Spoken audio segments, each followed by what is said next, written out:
শরীফুল ইসলাম ফিরেছেন, শরীফুল ইসলাম দেখিয়েছেন, শরীফুল ইসলাম সিজদা করেছেন, শরীফুল ইসলাম আনন্দে ভাষা নেন বাংলাদেশি ক্রিকেট প্রেমীদের।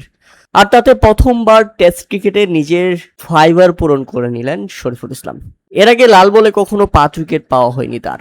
সব মিলিয়ে আন্তর্জাতিক ক্রিকেটে এটা শরীফুল ইসলামের দ্বিতীয় ফাইবার।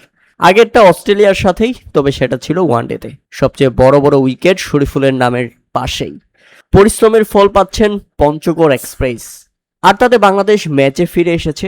বাংলাদেশ যে এখনো ম্যাচে টিকে আছে সেটা কেবল শরীফুল ইসলামের কল্যাণেই। তবে আপনাদের একটু শুরু থেকে বলি, বাংলাদেশের ব্যাটিং ব্যর্থতা। প্রথমে ব্যাটিং করতে নেমেই মাত্র 64 রানে অল আউট হয়ে যাওয়ার পর আমরা দর্শক সমর্থকরা রীতিমতো হতাশ হয়েছি। কিন্তু বাংলাদেশ যে বল হাতে সেটার মোড় ঘুরিয়ে দিবে কেউ কল্পনা করতে পারেনি। শুরুটা করেছিলেন তাসকিন আহমেদ, ফিরে দিলেন 22 রানের মাথায় ম্যাথিউ রেনশোকে। বাংলাদেশে তখনও স্বস্তি নেই। এরপর ট্রেভিস হেডকে রীতিমতো বোল্ড। শরীফুল ইসলাম বোলিংয়ে এসেই চমক দেখালেন। বলটা বুঝতেই পারেনি ট্রেভিস হেড। এরপরের গল্প ওই ওভারেই মার্লাস লাবুশেনে রীতিমতো কেননা 2 বল গ্যাপ দিয়ে মার্লাস লাবুশেনেকেও ওই ওভারেই বোল্ড করে দিয়েছেন শরীফুল ইসলাম। দুইটা ব্যাটসম্যানই বুঝতেই পারেনি। প্রথম ওভারে বোলিং করতে এসেই বড় বড় 2টি উইকেট নিয়ে শরীফুল ইসলাম প্রমাণ করলেন তিনি আরো ভয়ঙ্কর হয়ে ফিরে এসেছেন। শুধু এখানেই শেষ নয়, বাংলাদেশের গলার কাটা হয়ে দাঁড়ান এরপর স্টিভ স্মিথ। সেটাও উপড়ে দিয়েছেন শরীফুল ইসলাম, ফিরিয়ে দিয়েছেন প্যাভিলিয়নে, যেখানে রিভিউ নিয়েও শেষ রাখা হয়নি স্টিভ স্মিথের। তবে এরপর অ্যালেক্স ক্যারিকে জাপটে ধরেছেন মেহেদী মিরাজ। অ্যালেক্স ক্যারি ফিরলে 145 রানের মধ্যেই অস্ট্রেলিয়া হারিয়ে ফেলে নিজেদের 5 উইকেট।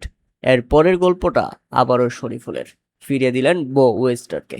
ডাক মেরে এই ব্যাটসম্যান ফিরে গেলে 146 রানের মধ্যে অস্ট্রেলিয়া হারিয়ে ফেলে 6 উইকেট। শরীফুল ইসলাম দুর্দান্ত। এখন প্রশ্ন ছিল একটাই, শরীফুল ইসলাম কি নিজের 5 উইকেট তুলে নিতে পারবেন? এবং সেটা তিনি করেছেন।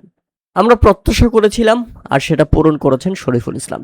প্যাট কামিংস ফিরলে অস্ট্রেলিয়া হারায় 7 উইকেট, আর শরীফুল ইসলাম নিজের প্রথম ফাইবার পূরণ করে নেন। তারপর তার সে কি উদযাপন। তাতে বল হাতে বাংলাদেশও জানান দিলেন যে আমরাও কম নয়। 64 রানে ব্যাটসম্যানরা অল আউট হয়েছে তো কি হয়েছে, অস্ট্রেলিয়াকেও 200 নিচে আটকে দিতে চায় বাংলাদেশ। এবং দ্বিতীয় ইনিংসে এখন দারুণভাবে ব্যাটিং করে ঘুরে দাঁড়ানোর প্রত্যাশা।